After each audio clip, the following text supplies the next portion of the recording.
E fala pessoal, tudo bem? Eu sou o Rogério Cota e sejam bem-vindos a mais um episódio de Filosofia de Boteco Podcast. Estamos aqui com o John E aí, pessoal, tudo bom?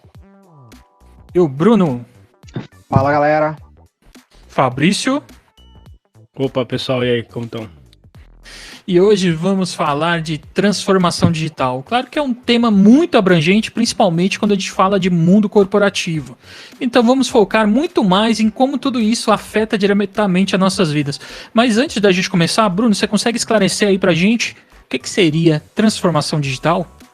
É isso aí, Rogério. Não é um tema muito simples de definir em poucas palavras, já que transformação digital envolve muitas áreas da vida humana, né? Então, quando a gente fala de transformação digital, a gente fala de todas as mudanças que as empresas têm sofrido em seus processos e como as pessoas interagem dentro do ambiente corporativo, oriundo da tecnologia, de toda a tecnologia que nós temos hoje em dia, mas também no cinema, nas artes, em todas as áreas, no governo, em todas as áreas onde a tecnologia pode ser inserida como uma forma de melhorar os processos e como as coisas são feitas, né? Tornar mais ágeis e mais eficientes. Então, não é um tema muito simples de definir, mas nem é o nosso propósito. O nosso propósito vai ser falar aqui de uma maneira muito mais leve, para que as pessoas vejam na sua vida, né, como que a transformação digital ocorreu e o que ela tem trazido de benefícios e malefícios também. Bacana, então resumindo aí, transformação digital seria a gente transformar tudo ali, que é aquele processo que seja manual, seja no papelzinho, seja um post-it colado ali no seu monitor, tudo que é manual, a gente deixar isso aí de forma digital realmente. E é bacana o quanto que isso evoluiu, né? Principalmente aí nesse momento que a gente vive hoje da pandemia, né? Então vamos pegar esse gancho. Como que foi esse processo aí para vocês durante a pandemia? O que a transformação digital tanto ajudou como forçou, né, as empresas a fazerem aí a transformação digital na marra, né? Então o que isso mudou na rotina de cada um? O que isso mudou pra gente? Quem é o primeiro? Vamos lá. Vamos lá. Posso falar aqui, vai. Bom, as empresas já estavam fazendo um investimento muito grande, né? Mas recentemente uma pesquisa da FGV mostrou que as empresas praticamente duplicaram os seus investimentos em automação e digitalização em geral. No meu caso, a empresa que eu trabalho, ela já estava bem avançada nesse tipo. A gente já tinha um modelo híbrido, a maioria dos funcionários já trabalhavam em casa, pelo menos umas 3 vezes por semana, 2 vezes por semana, variava bastante do cargo e da situação. É uma empresa da área de telecomunicações e tecnologia, então já era uma empresa que já estava meio à frente nisso, porque afinal de contas é o produto que ela vende para outras empresas, mas a gente teve que dar um passo menos largo. Eu sei que teve muitas empresas que tiveram que fazer uma adaptação drástica no que diz respeito à automação e digitalização e tudo mais, porque tinham um trabalho extremamente in loco, né? Pra você ter uma ideia, tem muitas empresas ainda, inclusive eu conheço muitas pessoas que tinham ainda o velho desktop no escritório ainda para poder trabalhar. Então teve que fazer uma mudança a toque de caixa e foi bem traumatizante, mas isso fez com que a gente avançasse aí pelo menos uns 20 anos em termos de digitalização em várias empresas, que muitas nem queriam aderir tanto a essa digitalização para aderir ao home office e tudo mais. Do ponto de vista pessoal, para mim mudou mais. Eu realmente aderi a compras pela internet, que eu não fazia, nunca tinha feito uma compra corner shop, iFood, até o Mercado Livre entrou agora com compra de mercado. E os deliveries, né? Então, Foi um divisor de águas na humanidade. Eu acho que se a gente tiver que falar... A gente sempre fala do pós-guerra, né? Na Segunda Guerra Mundial. Acho que isso vai ficar para a história, o pós-Covid. Porque realmente isso mudou. Assim como a Segunda Guerra Mundial mudou o mundo, né? Nos anos 50, a partir dos anos 50. Acho que agora a Covid realmente mudou o nosso mundo aí. Espero para melhor, né? Sem dúvida. Mudou bastante. Falando um pouquinho sobre no meu trabalho mesmo, eu mudei de emprego faz pouco tempo, então tem duas visões aí. Na empresa anterior que eu estava, que era uma empresa menor, houve a completa adequação, né, aderiram de forma completa ao home office. Então, a empresa entregou, né, o escritório que ela tinha alugado e para as poucas ocasiões que precisava ter alguma coisa presencial, ela adotou o regime de coworking, né? Que, para quem não sabe, é você alocar o lugar por um período bem menor, né? Ou seja, o dia ou a semana apenas.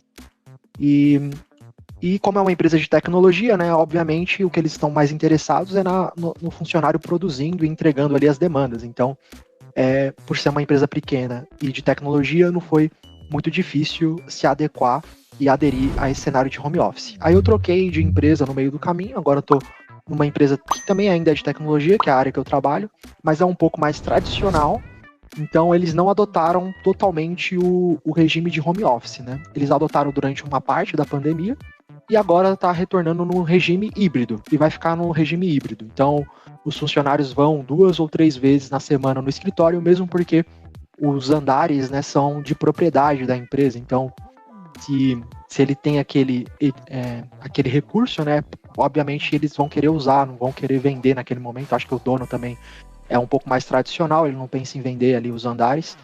Então, a gente está trabalhando no regime híbrido e sequer tem como ir todo mundo. Então, tem isso também. A empresa cresceu durante a pandemia e isso foi uma coisa comum, né, para quem trabalha na área de tecnologia. O Rogério pode falar isso também, que a gente instalou muitos firewalls, vendeu muitos roteadores, muita empresa teve que correr para conseguir ter a infraestrutura para se adequar ao home office, né, porque não tinha isso. Então, assim como o Fabrício falou, isso adiantou em muitos anos, né, esse processo, e hoje as empresas, muitas delas têm condições de desenvolver todas as atividades, né, a maioria delas, pelo menos, em regime de home office. Eu vou falar agora, tá, John? Eu sei que você também tá na expectativa de falar, mas eu sei que seu cenário é um pouquinho diferente. Eu queria deixar você para encerrar esse ciclo. Mas, como o Bruno colocou, eu também trabalho aí numa consultoria de TI, na verdade, trabalho com tecnologia. Um aspecto um pouco diferente ali do Bruno, que realmente ali a gente tem, o que a gente faz? A gente chega no cliente e assume a TI dele. Um pouco diferente ali do Bruno, que trabalha realmente ali como uma consultoria ali de rede de segurança da informação, né? Mas, enfim, nós como responsáveis aí direto pela TI do cliente, tivemos uma... Nossa, diria aí que foi punk mesmo, porque a gente... O nosso nicho de negócios são pequenas e médias empresas. Então, quando você fala de uma pequena empresa, o investimento que a empresa quer fazer, por exemplo, num servidor em nuvem, é simplesmente inexistente. Ele não quer fazer esse investimento. Ele entende ali que muitas vezes quando a gente chega para o cliente e fala em nuvem, assim, não quero, muito não abstrato, vou. né? Muitos nem sabem o que se trata. Exatamente. E assim, parece que você está perdendo seu dado, você está perdendo sua informação, que não é bem assim, né? E nesse momento aí, no início da pandemia, nossa, cara, foi muito projeto de nuvem, foi muita elevação de estruturação de file server, por exemplo, para SharePoint, criação de VPN. Nossa, você pega uma empresa de 200 funcionários aí, isso cliente nosso, e 200 funcionários e você entra na lista de pessoas autorizadas a utilizar a VPN, era 5 funcionários. Só de TI. Então você... Exatamente. E aí você tem que levar 195 usuários ali de um dia para o outro para conseguir utilizar uma VPN. Isso vai direto no processo da empresa, é algo interno, eu entendo aí, mas, cara, foi extremamente puxado, punk. E como o Bruno falou, para empresas de TI foi muito lucrativo tudo isso, né? Porque a gente teve que entregar muito projeto, a gente teve que entregar muita coisa e E a gente via ali que a economia é extremamente abalada e pra gente não, né? Exato, A gente né? realmente surfou na onda ali do lockdown, né? Sim. Eu diria que foi isso. É um contrassenso, né? Porque muitas pessoas acabaram perdendo o emprego mesmo, né? Enquanto Exatamente. a nossa área teve muitas contratações e empresas crescendo, né? Exatamente. Dobrando, triplicando de faturamento, foi algo incrível. Mas justamente porque muita empresa teve que ir pela dor, né? Não tinha ainda infraestrutura para trabalhar de home office e teve que correr atrás. Ensinar os funcionários também como que faz, né? Muito funcionário, às vezes, nunca fechou uma VPN, não sabe como que faz. Eu diria que essa parte foi a pior, viu, Bruno? Os treinamentos são sempre os piores, né, cara? Exato. Vai pela dor, né? Exato. Adequação. Mas em um ano eles correram aí atrás e hoje muita empresa está funcionando no regime ou híbrido ou home office e muitas pretendem ficar, não são necessariamente da área de TI, mas viram, né, que há muitas vantagens, né, acho que a gente vai falar depois delas, em se trabalhar no regime de home office, né? Uhum. Aí. Muito bom. Bom, E o John? Eu trabalho numa área completamente diferente, é tecnologia, mas é uma tecnologia muito mais além, uma tecnologia física praticamente, né? Eu trabalho na área de robótica. Então, para mim, a pandemia, ela fez o quê? Ela fez os empresários de pequenas empresas que são indústrias, né? Que produz, sei lá, suco, carne, esses tipos de produtos industriais, a pensar mais em não ter tantos funcionários. Isso vocês podem até me bater pelo fato de estar... Vocês falam, mas tá tirando emprego de pessoas e tal. Mas negativo, John. Negativo. Eu sou a favor do você se adequa. Ou você se adequa ou vem o robozinho e te engole. É isso mesmo. É o que eu digo para todo mundo que me fala essa coisa, né? Eu falo assim, você gostaria de ficar o dia inteiro carregando uma caixa de 20 quilos, pegando de uma esteira e colocando num pallet. O dia inteiro. Pegava dali e colocava ali. Pegava dali e colocava ali. Agora me diz um robô que você só vai apertar um botão e ele vai fazer isso para você, pegando às vezes 3 caixas, 5 caixas de uma vez só. Então, mas tem problemas na coluna, né? Não vai, não, só vai parar de funcionar se acabar a energia. Tendo energia ali, ele consegue fazer funcionar. Então, eu digo para vocês que, por exemplo, no início da pandemia, a gente ficou muito sem trabalho. Isso eu vou dizer para você, a área de automação, ela ficou um tanto sem trabalho, porque a gente prezava muito por empresas maiores, né? Então, por exemplo, uma Lacta, uma Nestlé, assim por diante, elas faziam automação, continuava desde sempre. Só que pelo fato da pandemia, elas começaram a diminuir a compra desses equipamentos para focar mais na produção de produtos, porque é ali que ela precisava fazer, por conta da pandemia, fazer mais produtos para suprir a necessidade da galera. Só que aí ajudou o quê? Agora, os pequenos empresários, as pequenas empresas estão pensando em fazer automatização. Então, virou o foco agora de todo mundo. Fazer a automatização dos seus serviços braçais para ele conseguir suprir não a necessidade humana, tanta pessoa humana para fazer esses serviços que poderia, por exemplo, 3 funcionários num turno, que ele pagando de cada turno, né, 3 turnos, para fazer um serviço que um robô consegue fazer ali tranquilamente, entendeu? Então agora tá voltando essa nossa tecnologia para suprir isso, entendeu? Sim. E as pessoas precisam saber, né? A maioria já sabe, né? Que tarefas que são repetitivas e simples, que não precisa de muito cérebro, não é muito pensamento por trás, vai ser substituída por robôs, por programas, porque são tarefas repetitivas e eles fazem isso de forma excelente, né? Obviamente a pessoa que programa, que faz a manutenção desses robôs, elas vão continuar tendo emprego, né? Vai só tendo um shift de carreiras, né? O que normalmente eu falo é o seguinte, a empresa colocando robôs, ela tá te dando a oportunidade de você crescer, de você estudar e sair daquela mesmice de ficar só carregando coisa pesada. Só naquele trabalho braçal de antigamente, que tudo braçal, era tudo braçal. E ali você estudando, ele vai precisar de alguém para fazer uma manutenção, para comandar aquele robô. O robô, ele não vai ligar sozinho. Ele precisa de alguém para controlar ele. Às vezes vai vir um equipamento, um produto que vai vir meio zoado na esteira, em algum lugar, ele vai pegar errado. Alguém vai ter que estar ali para intervir nesse movimento para você acabar tirando ele ali e continuar fazendo as coisas. Ele não vai ficar ali para sempre sozinho, entendeu? Não é aquele conceito de você apagar todas as luzes do lugar e deixar o robô ligado lá sozinho e ele funcionando. Ainda não chegou nesse nível. Ainda não chegou, né? Ainda não... O projeto é esse, mas ainda não chegou. Relaxa. Ainda não chegou nesse nível. Ainda precisa de humanos ali para comandar esse cara.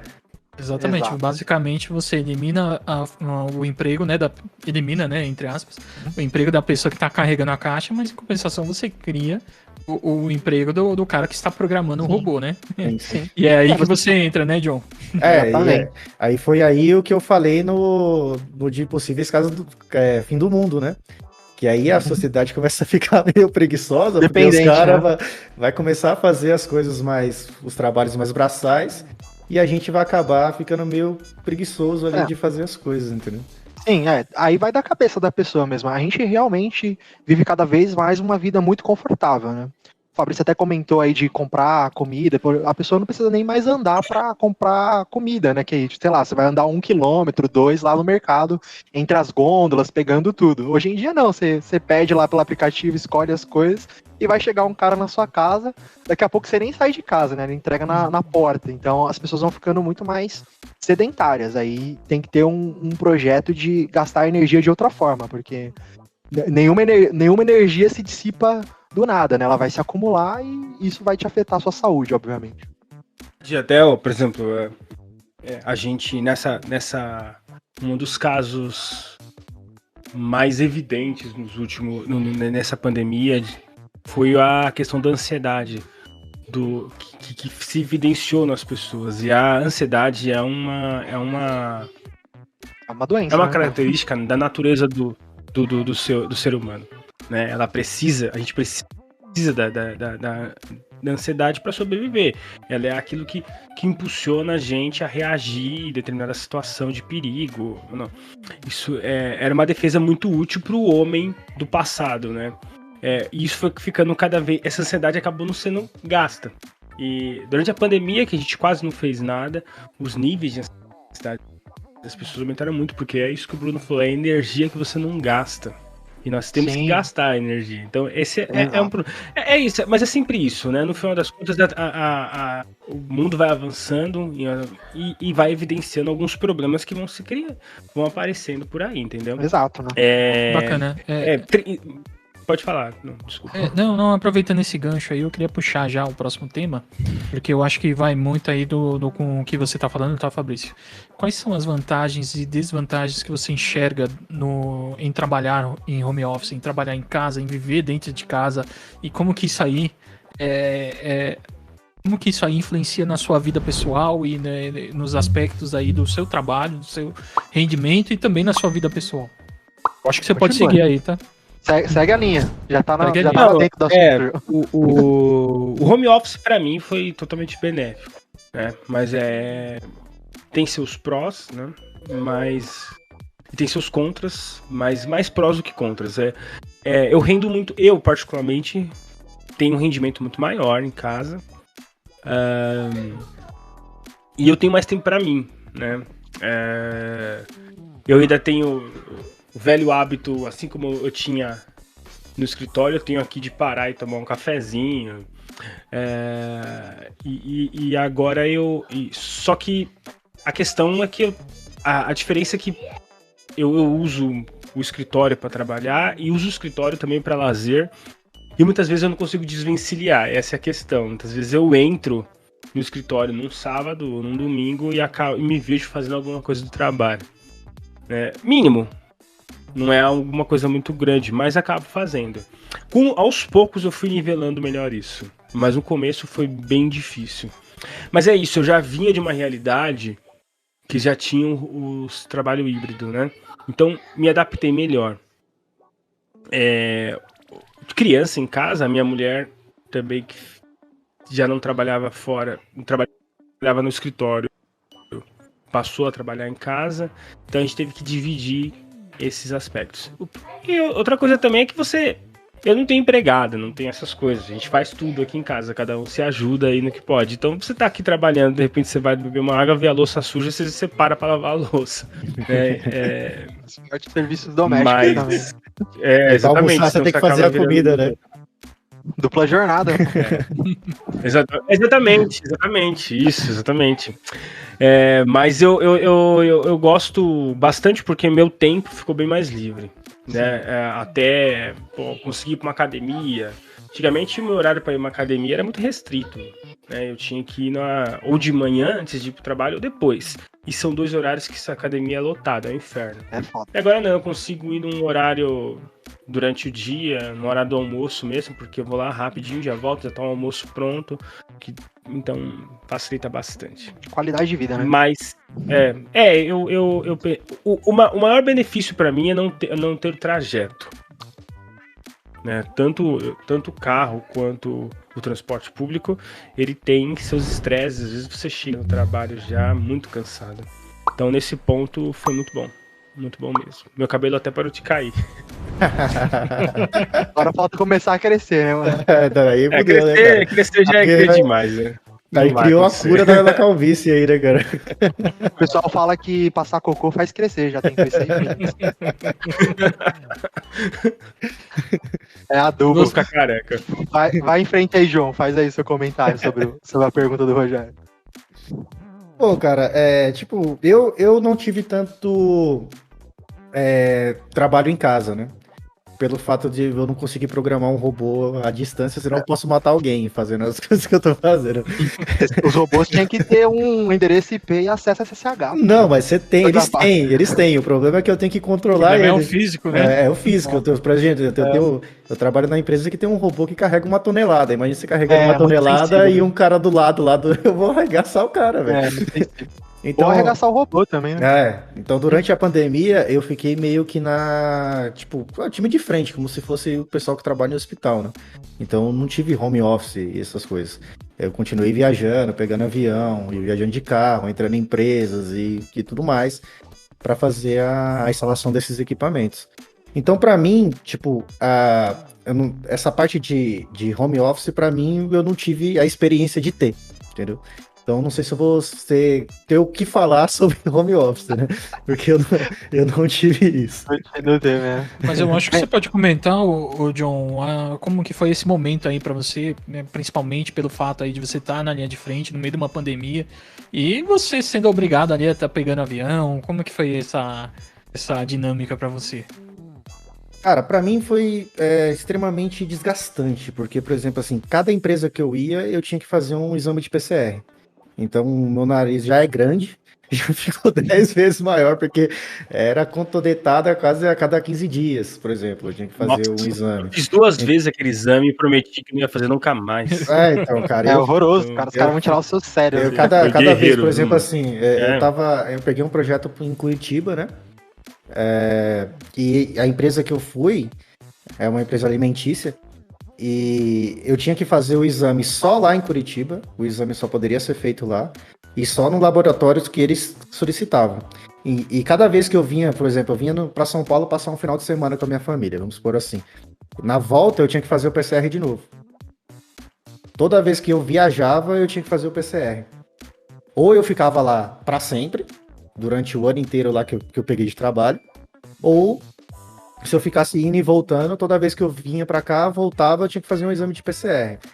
Então, o desgastante é isso. E fora que em laboratório, o exame de PCR é 300 e poucos reais, não é um exame baratinho. Então, você imagina, por exemplo, eu vinha, às vezes, depois que comecei a atacar o foda-se, eu comecei a vir, ficava 15 dias em Curitiba e voltava um final de semana pra ficar em São Paulo. Imagine, você toda semana, a cada 15 dias, 300 conto indo embora, 370 conto indo embora. Tudo bem que a empresa reembolsava, né? Mas só que o reembolso vinha 60 dias depois para você pagar. Que a gente pagava, porque eu não sou funcionário da empresa, eu sou um terceirizado. Então, para mim, eu passava a nota e recebia isso logo após. Então, o desgaste mais foi esse. Pelo fato de eu viajar, eu tinha que fazer muitos exames. E também, para quando eu vinha para cá, eu fazia um exame de farmácia também para ver se eu não tava trazendo nada para minha família também, né? Então tem esse lado também. Você tá vindo para visitar o pessoal que você tá com saudade, mas porém você poderia estar trazendo a doença também, né? Então é umas coisas de... Os 2 pontos aí fica batendo. Beleza. Bom, vou falar um pouquinho para mim como foi toda essa questão aí de home office, para mim, eu também enxergo aí que foi muito benéfico, né? Como vocês bem colocaram. Como o Fabrício também colocou, a questão do home office, em termos de produtividade, nossa, cara, para mim foi de, sei lá, de 100 para 200%. Eu sei que não é possível numericamente, mas, cara, mudou muito, porque toda a dinâmica de trabalho, eu entendo ali que eu trabalho bem em equipe, mas eu também gosto de me focar, gosto de estar focado aqui, trabalhando, fazendo o meu trabalho, e muitas vezes ali a interrupção dentro da empresa ali acabava tirando o foco, acabava, enfim, atrapalhando muito, assim, trabalhando dentro de projetos, dentro de clientes, aí a gente sabe que tem uma dinâmica, tem toda um cenário ali que acaba te atrapalhando, questionamentos, e então para mim, com relação à produtividade, assim, melhorou muito. Com relação a deslocamento, cara, nem se fala. Eu gastava 1 hora para ir pro trabalho, 1 hora e meia para voltar. Isso aí no final do mês, eu fiz as contas aqui, dá 2 dias que eu gastava da minha vida por mês em trânsito. Então, cara, é um absurdo. Se você parar para ver, é um absurdo o tanto tempo que a gente gasta só se locomovendo. Então, para mim, nesse ponto aí, nem se compara. O home office nossa, 100%. Mas eu entendo também que eu tive eu fui privilegiado dentro do home office, porque eu tenho uma estrutura, eu tenho um local aqui, um escritório meu aqui, que eu tenho espaço para deixar as minhas coisas, eu consigo ficar sozinho. A minha esposa, que está em home office também, ela ficou em outro ambiente, não ficou junto comigo aqui, porque ela também é meio comercial ali, trabalha na área de qualidade, mas faz um aspecto comercial, então tem hora que eu passo ali onde ela parece tá rindo com o cliente, tá gritando ali, e fazendo reuniões, então atrapalha muito. E para mim foi, nossa, super tranquilo, porque não tinha estrutura, claro. O Fabrício aí é da minha banda, né? A gente tem uma banda de rock. E eu vivia falando com ele, pô, vamos montar um home studio aqui pra gente tocar. Ou seja, eu tinha um espaço físico que era destinado para isso, e de repente veio a pandemia e eu tive que transformar num escritório aqui. Também não foi só um escritório, foi um salão de jogos aqui, onde eu coloco os games aqui e acabo utilizando aqui para diversão. E eu entendo também o ponto aí que o Fabrício colocou, porque muitas vezes trabalhar o dia inteiro aqui, aí, pô, tô querendo jogar um videogame, mas não tô querendo ficar aqui dentro. Então você acaba dividindo o mesmo ambiente ali e não dá certo. Eu não tô querendo ficar. Aí muitas vezes eu pegava o videogame aqui e levava lá pra sala pra não ter que jogar dentro do meu escritório. É foda, meu local de trabalho é onde eu me divirto. Agora meu divirto é onde eu trabalho, né? É foda esse de viver seus. Exatamente. Fora que também meu filho nasceu durante a pandemia, no início da pandemia, né, do ano passado. E assim, não tinha condição, né, de não ter alguém cuidando dele nesse momento, porque eu e minha esposa trabalhamos. Então tem a babá, ela convive aqui junto com a gente, ela tá aqui dentro de casa e cuidando dele. Então, cara, pra mim foi assim, super tranquilo, não tive problema nenhum com home office, mas eu entendo bem. E outras pessoas aí não tiveram a oportunidade de ter uma estrutura física, não puderam a oportunidade de ter um espaço, e para determinadas pessoas o home office aí acabou sendo um inferno, né? Acabou sendo extremamente maçante. Eu puxei muito na memória nesse período de pandemia, quando eu fazia faculdade e ainda morava com os meus pais, ainda não era casado ainda, e eu não conseguia estudar em casa, porque eram 5 adultos morando num apartamento, entendeu? Então eu fico imaginando uma pessoa nessa realidade, né? Num apartamento, ou às vezes numa casa pequena. Eu mesmo dividi o quarto com meu irmão, não tinha espaço para um escritório, nem se eu quisesse. Então eu fico imaginando essa situação aí, trabalhando com 5 adultos dentro de uma casa, entendeu? É inviável. Então é complicado, é inviável. Então eu entendo também pessoas que querem voltar para o escritório, porque não é fácil. Antes da pandemia ainda estava tendo aqueles. Porque antes da pandemia as empresas em marcha lenta já estavam migrando para o home office por questão de custo, né? E aí já tem, né, os co-work, aqueles espaços de co-work onde você pode ir lá trabalhar. Sim. Mas até isso foi desativado durante a pandemia, então foi bem difícil. É mais difícil. Boa. Então, É um pouco ilógico, né? A realidade. Pode falar, Bruno. Falei demais. Não, só ia comentar aqui como que foi a minha dinâmica. Então, eu já trabalhava em casa há muito tempo. Então, eu sempre achei muito mais produtivo. Obviamente, você tem que ter um local que dê para trabalhar, né? Mas sempre achei mais produtivo você ter as demandas e trabalhar da forma que você achar mais adequada, né? E se você não é uma pessoa que está produzindo, eu acho que isso também foi uma coisa que as empresas começaram a olhar, que muitas vezes ela tem lá uma estrutura grande, muitos funcionários, mas é um monte de gente que fica só trocando ideia ali, tomando um cafezinho, comendo, e só são custos e não trazem nenhum tipo de resultado. Então, acho que na pandemia também serviu para as empresas reavaliar bastante a sua produtividade, o seu quadro e aquilo que é necessário, né? Mas eu sempre gostei de trabalhar com demandas, aquilo que me pedem eu faço, mas assim como vocês, né, para mim é muito difícil ter que me deslocar da minha casa para ir para o escritório que fica ou na Berrini, agora eu trabalho em Pinheiros, porque eu perco 1h30 para ir, 1h30 para voltar. São 3 horas da vida já, né? E para mim isso afeta bastante o meu humor ter que ir e voltar no trânsito. Porque você já acorda, você tem que acordar 1h30 antes, aí você já fica estressado por conta disso, você acaba não conseguindo fazer coisas que você gostaria, né? Por conta desse tempo que você perde. Então, me afeta bastante ter que ir. E atualmente eu tenho que ir 3 vezes na semana. Nos dias que eu tenho que ir, eu já vou acordar de mau humor, já é fato. Eu sei que eu vou demorar 1h30 para ir, 1h30 para voltar, a gasolina tá cara pra cacete. É osso, né? Eu moro a uns 25 quilômetros do trabalho, mas esses 25 quilômetros eu levo 1h30 para percorrer, né? Dava para ir mais rápido de jegue. Então, é foda. Mas eu entendo aí que nem todo mundo tem estrutura pra conseguir levar isso. Graças a Deus. Eu tenho uma filha também de 5 anos, mas ela é muito boazinha, ela não atrapalha em nada. Ela fica tranquila na dela. E tanto eu quanto a minha esposa conseguimos trabalhar de casa bem tranquilo. E aí, da hora do almoço, faz o almoço. Tá todo mundo em casa também. Eu gosto de estar junto com a minha família, né?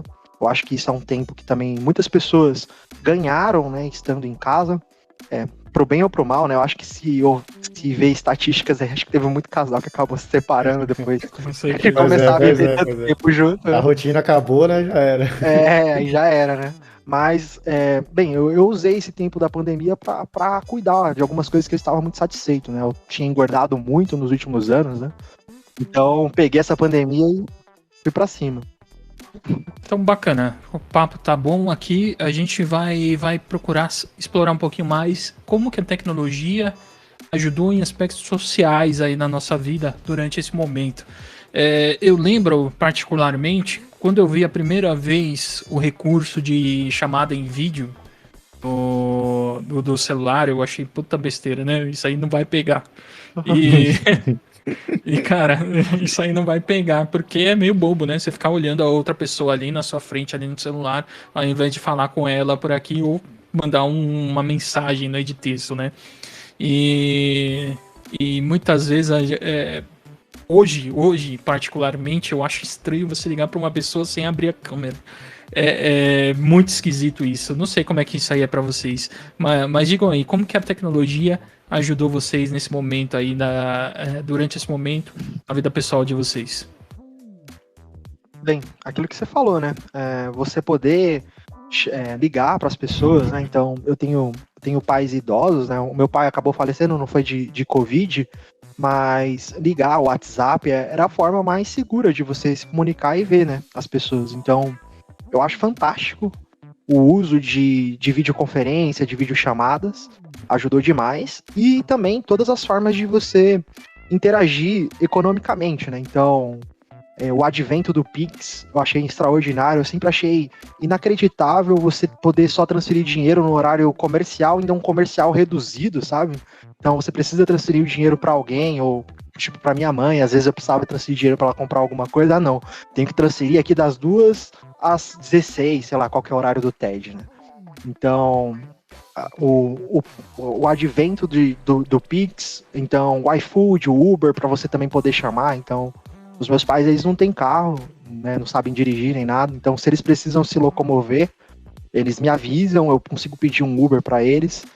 Então eu acho que a tecnologia colaborou demais, né, com com as facilidades que a gente tem hoje em dia para poder se alimentar, para poder também interagir socialmente, ver as pessoas, e nem todo mundo vai conseguir se encontrar fisicamente, e muitas vezes não é nem seguro, então com certeza houve aí uma grande contribuição aí para as interações, o advento aí de vários aplicativos que nós temos hoje, né? Bacana. John? Bom, cara, como o Bruno falou aí, eu também achei super válido a parte de tecnologia ajudar a gente. E eu acho que a invenção melhor na pandemia foi o Zé Delivery. A gente não podia ficar sem cerveja. Mas cara, principalmente para, por exemplo, eu tenho a experiência da minha mãe no convênio, né, pelo fato dela ser já de idade. E as consultas dela, algumas delas eram feitas por chamada de vídeo. O médico falava com ela por chamada de vídeo, perguntava se ela tá tudo bem. Tudo bem que não é aquele negócio que o médico vai estar lá vendo cara a cara para ver se fazendo algum exame, controlando o batimento cardíaco, medindo diabetes, que ela tem diabetes, blá blá blá blá blá. Mas, cara, pelo menos ela não ficou desamparada, né? Então a tecnologia acabou servindo para ajudar a gente nesse aspecto. Mesmo distante, o médico poderia dar um diagnóstico para ela, para ver se o remédio está dando efeito e tudo mais. Então isso ajudou bastante o fato da gente conseguir ter uma consulta mesmo não estando no hospital. Agora, por exemplo, as facilidades que já tinham antes, né, como o Uber que o Bruno falou, o iFood, aí começou a surgir mais tecnologias desse fato, né? Tanto que o iFood começou a colocar mercado dentro do próprio aplicativo dele, então você não precisava ir, como a gente falou, do pessoal preguiçoso daqui para frente, é isso que acabou afetando também. A pandemia ajudou a gente a crescer nessa preguiça que a gente pode ter mais para frente, né? Porque de fato agora a gente não precisa nem ir ao mercado. Se for fazer uma compra pequenininha, você manda no iFood lá, o cara compra no Uber Eats, o cara compra para você e entrega na sua casa. As assistentes digitais que a gente tem hoje, né, como eu já tinha falado no último vídeo que a gente gravou, que são da Amazon e da Google, eles já têm um sistema de lista de compra. Então você pode dar uma data para ele, que todo mês, naquela data, ela já vai fazer aquela lista de compra para você, somente na Amazon, que tem todos os mercados lá dentro, e ela já começa a fazer as coisas para você. Então, na data, ela já faz a compra para você. Você nem precisa solicitar, entendeu? Ela já faz automático para você, já cobra o seu cartão de crédito e vai embora. Então, essas facilidades acabou deixando a gente melhor, né? Da vida daqui para frente vai ser um pouquinho melhor. Como o Bruno tinha comentado antes, agora as empresas estão pensando mais em home office do que pegando uma parte física para colocar o funcionário. Pelo fato dela ver que ela tá gastando menos alugando um local, tá gastando menos com alimentação, com transporte e com energia também. Energia, internet, os ativos físicos que você tem que ter, né? Isso. Imobiliário. Ela vai te dar um computador, vai te dar um auxílio, sei lá, na energia lá, uma porcentagem na energia e da alimentação e da internet. Pronto. Ela não precisa de mais nada. Então isso vai acabar sendo o futuro. Vai ser agora a profissão do futuro, vai ser trabalhar em casa. Você não precisa mais se locomover. No máximo para fazer entrevista. Talvez nem isso. Vai ser por chamada de vídeo também. A minha esposa trabalha com RH e é só Teams, cara. Então. Cara, se você não participou de nenhum processo seletivo desde começar a pandemia, cara, você não sabe como é que tá, né? Enfim, tem pessoa que trabalha na empresa há mais de ano e não conheço pessoalmente. Pra você ter ideia. Eu não conheço ninguém da minha área, porque eu mudei recentemente de área também lá na empresa e não conheço pessoalmente ninguém. Isso é uma coisa ruim também, né, Fabrício? Porque, tipo, queira ou não, quando você ia na empresa, você desenvolvia um coleguismo, uma amizade, fazia um happy hour, ia almoçar com as pessoas. Hoje em dia não tem mais muito isso, né? Não, e não só isso, né? Eu digo mais, quando você tá num contexto corporativo, você faz parte daquele sistema, daquele ecossistema, então você vê informações, às vezes, que você nem faz parte dessas informações, você vê ela transitando ali em conversas, em assuntos, e que você acaba se envolvendo diretamente ou indiretamente, e nisso você aprende e cresce. Estando aqui, estando em casa, você só participa das conversas na qual você foi convidado. Entendeu? Você só participa da conversa que você teve uma reunião. Entendeu? Então essa é a parte mais difícil. Eu fui para uma área nova para mim. Uma área nova. Eu nunca tinha trabalhado nessa área, que é planejamento comercial. Então, entender como é que funciona, entender os produtos da empresa, que é uma gama enorme, muito maior do que as pessoas sabem, é difícil, porque eu não tenho contato direto com eles. Exato. Não dá pra fazer o networking interno mais, né? Que aquele que você fazia no bate-papo informal ali com a pessoa e tudo mais. Isso, né? Já há quem diga que o momento da água e do cafezinho, embora também tinha muito papo jogado fora, né, também tinha ali muita troca de informação importante. Mas assim, eu também achei que as empresas iriam aderir mais, né? Se por um lado eu sei que elas estão diminuindo bastante os custos em imóveis, por outro lado também eu achei que esse corte, essa mudança ia ser bem maior e não foi assim. A pandemia tá acabando, a pandemia tá dando uma sossegada, as pessoas estão voltando e as empresas começam a pressão porque elas querem voltar, querem que os funcionários voltem. Então eu acho que ainda a gente não aprendeu. Para talvez o brasileiro, não sei se o resto do mundo tá assim, sinceramente, mas parece que a gente não conseguiu virar a chave tão bem assim. Vamos ver, acho que é questão de ver daqui os próximos anos como é que isso vai se dar. Por outro lado também há uma mudança acontecendo que eu nunca tinha visto, não imaginava que isso poderia acontecer tão cedo, mas de pessoas que estão sendo contratadas por empresas no exterior.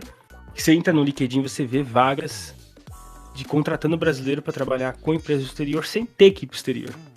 Né? E olha só que maravilha, você trabalha para uma empresa nos Estados Unidos, aqui do Brasil, e recebe em dólar. Aí você estourou no norte, né, cara? O dólar tá valendo quase... Eu compro o Brasil desse jeito, entendeu? Eu empresto dinheiro pro Paulo Guedes lá. Né? Pois é. Mas essas mudanças são interessantes. Eu acho que a tecnologia, em termos de profissionais, ela vai quebrar um pouco as fronteiras. Você não vai ter que precisar ser mais um intercambista para você trabalhar lá fora. E é realidade isso já, principalmente na área de programação. Sim.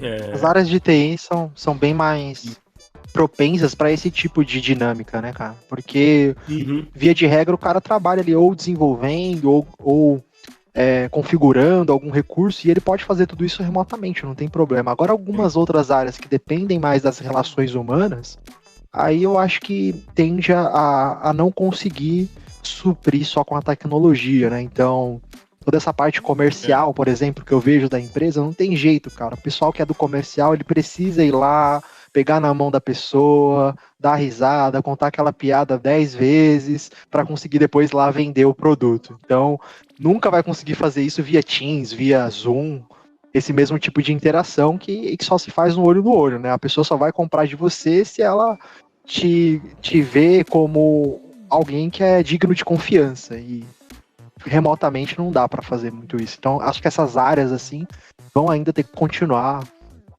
por bastante tempo. Acho que não ter como substituir, vai ter que continuar sendo presencial mesmo.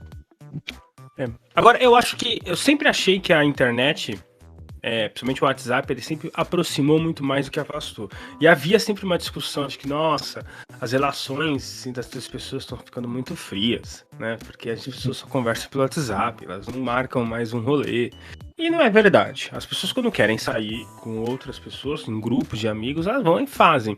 Mas eu acho que o WhatsApp, principalmente o WhatsApp, mas outros sistemas também, aproximou muito mais. A gente tem muito mais contato, né? Se você quiser, você passa o dia inteiro conversando com um amigo e acaba sabendo muito mais da vida dele do que antigamente, que era só se encontrando esporadicamente ou por telefone. E eu, particularmente, nunca gostei de falar no telefone. Acho um saco falar no telefone. Eu não odeio que me liguem também, cara. Pô, você pode me mandar uma mensagem no WhatsApp, Porra, você vai me pior que ligar, pô. Vai pro inferno. Manda um áudio no WhatsApp que é melhor do que você ficar me ligando aí, cara. Exatamente, receber, eu não sei vocês, mas me parece uma extrema invasão de privacidade quando alguém me liga, cara. Quando eu vejo o telefone tocando, eu fico nervoso. Você vê o cara te ligando. Nossa, aí principalmente quando é um número que você não conhece, aí você vê telemarketing. É pior ainda, aí fora. É só isso, né? Boa. Bacana. Vamos evoluindo o tema. O que mais espanta para vocês aí em termos de mudança que a tecnologia provocou comparando, né, o presente com o passado? A gente pode colocar, até puxando esse gancho aí que vocês colocaram aí de encontrar realmente pessoas. Antigamente, para você encontrar uma pessoa, você tinha que ligar para ela antes, combinar horário, combinar lugar e ir pro encontro. E de repente isso aí podia passar até horas. E aí você não sabe o que aconteceu, se realmente a pessoa vai, se não vai, o que tá acontecendo. E simplesmente você vai confiando que a pessoa vai estar lá. Então eu queria que vocês puxassem o gancho para entender o que mudou ali com relação à tecnologia, né, nesse aspecto na vida de vocês. O que a tecnologia trouxe de mudança aí social na nossa vida? Fala aí, Rogério, Fabrício, o que vai ser para nós explicarmos para os nossos filhos que não existia Google antes de, sei lá, 2005, exatamente. 2006? Pensando que só existia... Não, você falou isso brincando, mas isso eu já passo por isso com meu filho. Eu falo pra ele que a gente... Não, e é sério, cara, ele acha isso, ele fica espantado com isso. Porque eu falava pra ele que pra gente assistir um desenho, tinha que esperar o horário do desenho. Se perder, já era. E o dia, né? Não é só horário. Perdeu, já era. Não é só horário, tinha o dia. E o dia, exatamente. E você tinha que ir pra reprisar, pra ter gravado, alguma coisa assim. Então, e ele ficava, como? Aí ele falava, mas pai, você usava o telefone do vovô, o celular do vovô? Falei, não tinha celular, filho. Não usava o celular dele pra jogar, porque não tinha celular.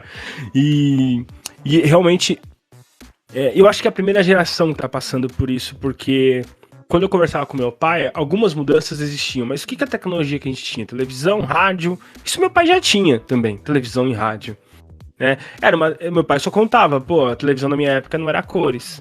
A minha já é. Na minha época não existia FM, só existia AM, só AM. Agora... Mas as mudanças não eram tão drásticas assim. Tinha mais canais, né, com a TV a cabo, mas tipo... Isso, exatamente. Exatamente. Mas as mudanças da nossa infância para a infância deles agora é absurda. Não, mas é absurdo, não tem comparação. É impressionante as possibilidades. Então, pra ele é muito estranho não poder escolher o desenho a hora que quer, no YouTube, no Netflix, na Amazon. E o melhor de tudo, assistir 1000 vezes ou voltar na parte... Né? Eles voltam toda hora, cara. Eles voltam toda hora, é impressionante, igual o problema, né? Parece... Eu acho impressionante isso. E eu falava pra eles, né, essa é a grande diferença aí, é um impacto bem grande que eles têm vivido.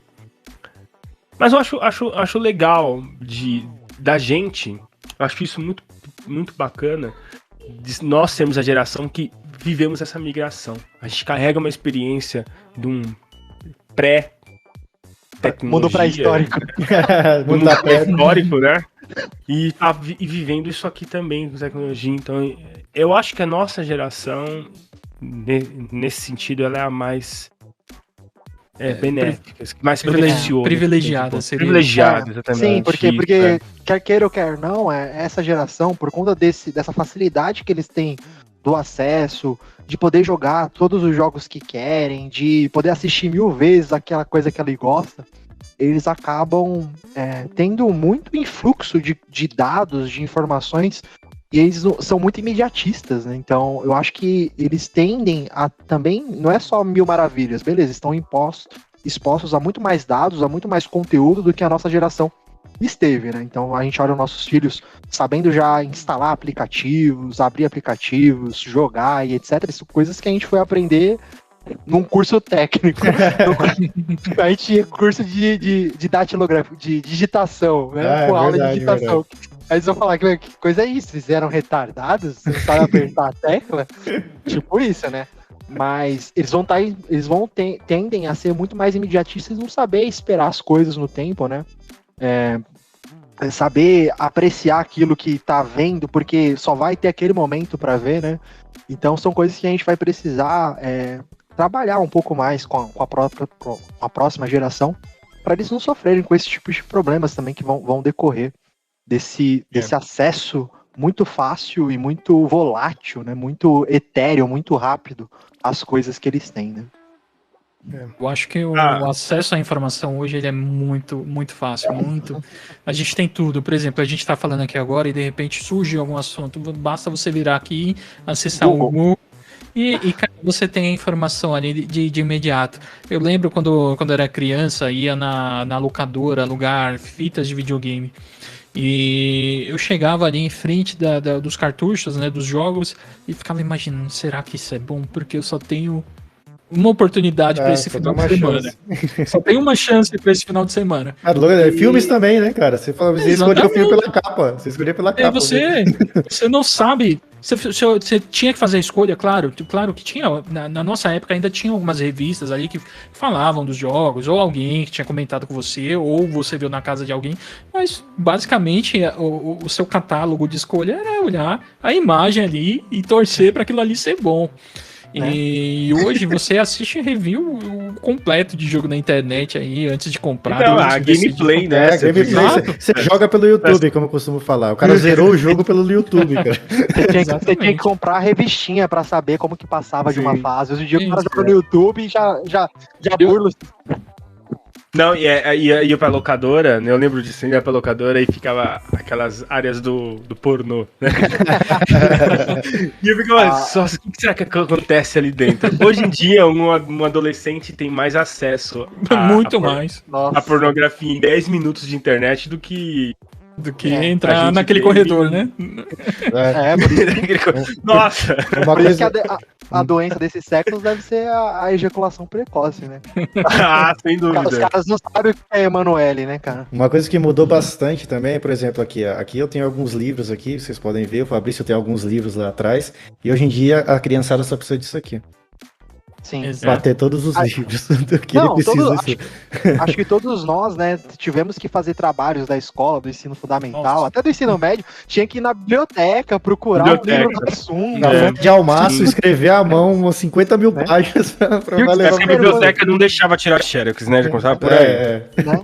E o desespero, quando não tinha um livro, ou então já pegaram um livro que você precisava, não tinha Google pra você pesquisar o assunto e saber, sei lá, como que foi a Guerra dos 100 anos, sei lá, não sei, aí você tava ferrado, você não achou o livro que tem um negocinho te contando lá o que foi, já era, né? Hoje o cara joga no Google, Guerra dos 100 anos, Wikipédia, tá tudo lá e ele vai dar um print. Então, não sei como que a geração cola. E nem lê, né, também, né, nem lê, não, tem que ser à mão agora. Uma coisa também que facilitou pra gente a tecnologia é tá gravando isso aqui, tá cada um na sua casa, e a gente tá conseguindo fazer uma gravação de vídeo aqui, um podcast, sem estar presencial e trocando ideia, cara, tranquilo. Aqui de boa. Mas é legal, porque isso aí também vem muito da democratização da mídia também, né? Você tinha antigamente aqueles canais, aqueles canais. Pra gente poder ter um programa desse, a gente teria que ser contratado por uma empresa de mídia. Sim. Né? Seja rádio, televisão. E hoje não, qualquer pessoa consegue fazer o seu programa. Com audiência, ou sem audiência, mas ele consegue. Então, é claro que isso gera uma série de problemas, porque tem a confidencialidade o quanto aquela mensagem ela pode ser confiável e às vezes você fala alguma coisa que não deveria ter falado, isso pode gerar alguma série de problemas e tudo mais. Então você não tem uma equipe ali para poder.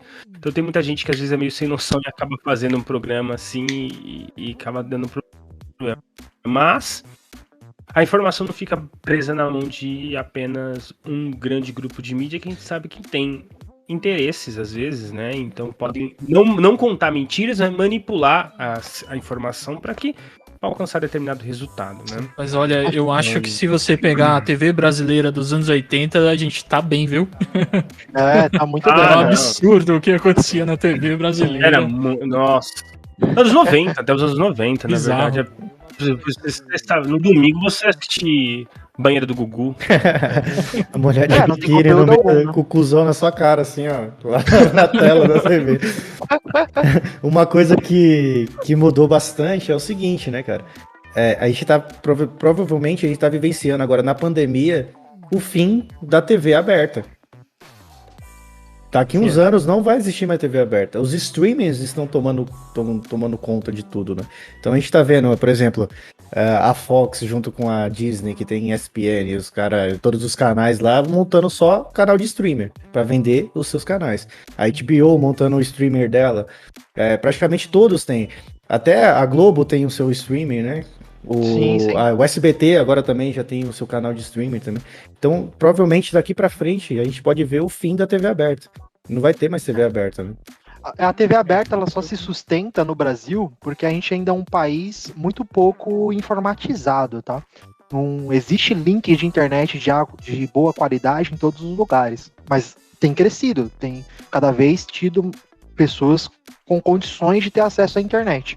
A partir do momento que chegar num estágio como é países desenvolvidos, né, por exemplo, Estados Unidos ou países europeus, onde todo mundo tem acesso à internet de qualidade, aí a TV aberta morreu, porque as pessoas vão assistir aquilo que elas querem. Então, a TV aberta vai ter migrado para produzir conteúdo on demand também, que nem a gente está vendo, e vai ter aí toda essa sei lá, infinitude de opções que você tem hoje em dia para se informar, né? Poucos de nós paramos para ficar assistindo televisão, todos nós nos informamos via internet, via streaming, ou YouTube, ou enfim, Spotify. Acho que isso vai ser o que vai existir no momento que todo brasileiro tiver acesso à internet de qualidade. Acho que na última vez que eu tinha visto era 50% das pessoas no Brasil têm acesso de qualidade à internet. Então quer dizer que ainda, mais de 100 milhões ainda não tem, né?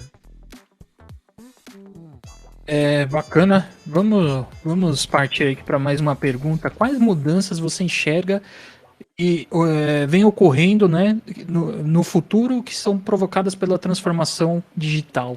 O que isso pode mudar para a gente? Como que vai ser nossa vida daqui para frente? E como que a gente vai se adaptar a isso?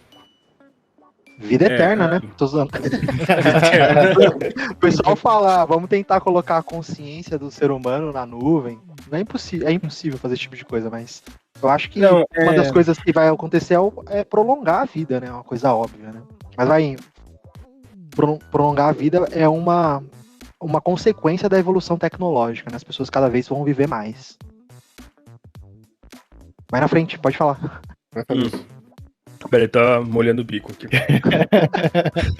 Não, é filosofia de boteco, né? Não podemos esquecer o boteco. Tem que beber, tem que beber. Já era. Ó, já secou aqui. Então, cara, a gente tem que pensar. Foram quase 100 anos para evoluir do telefone pro celular e do celular pro smartphone, foi menos de 20.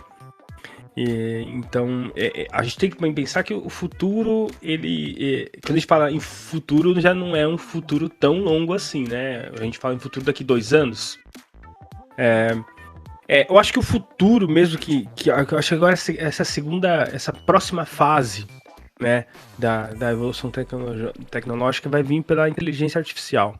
Ela vem ganhando cada vez mais força e as empresas vão investir muito nisso nos próximos anos. Pra vocês terem uma ideia, o McDonald's, eu li recentemente uma notícia que já faz alguns anos, mas eu não sabia. O McDonald's ele comprou uma empresa de tecnologia por $300 milhões para sua digitalização dos seus próprios processos. Então, para competir o McDonald's, você não precisa mais ao caixa. Mesmo ali, para comer no restaurante, você pode pedir ali naquele totem, né? Touch. É totem. Sei lá. Tem totem. Uma coisa, um touch que tem touch. Não, no próprio drive-thru, você também consegue fazer isso. Os carros autônomos é uma realidade. A Tesla, né? a Tesla recebendo processo por conta de carro autônomo. Né? Mas aí, essa é uma coisa interessante também que eu li numa outra matéria. Que A internet, a inteligência artificial, ela tem evoluído muito em questões muito complexas. Então ela está conseguindo... Tem softwares que conseguem prever doenças que vão ainda aparecer nas pessoas, né?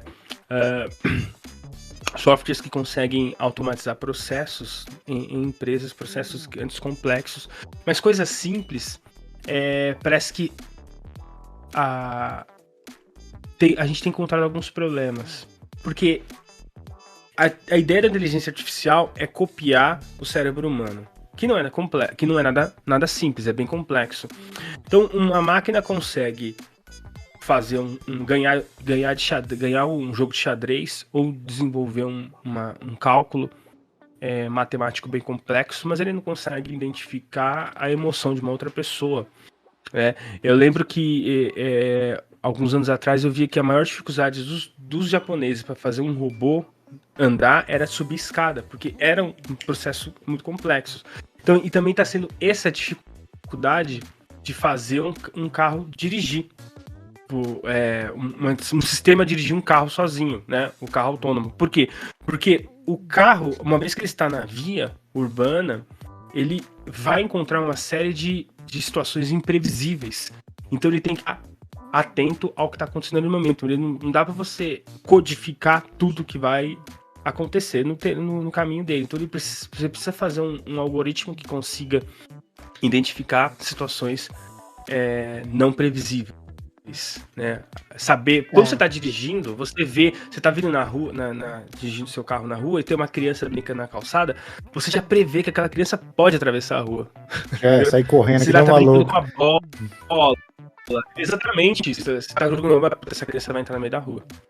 O desafio é fazer o software ter isso. Então, às vezes o software consegue são muitas variáveis, né, cara?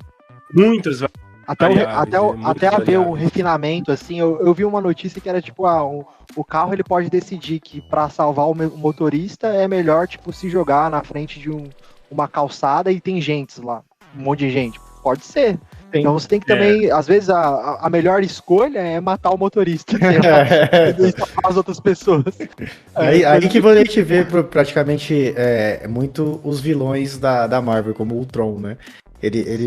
A imagem dele é o quê? Ele foi feito para ajudar a humanidade a viver bem.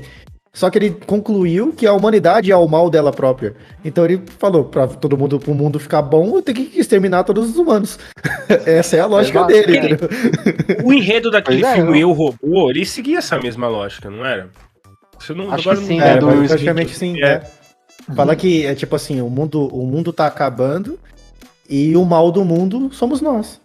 Então, o que precisa para fazer o mundo continuar para frente? Exterminar a gente. A gente não pode viver. Então, esse é o perigo. Tem que colocar uma constraint aí nesse software de inteligência artificial que, tipo, vale tudo, menos eliminar a humanidade. Mas aí isso, né? Aí tem tela verde.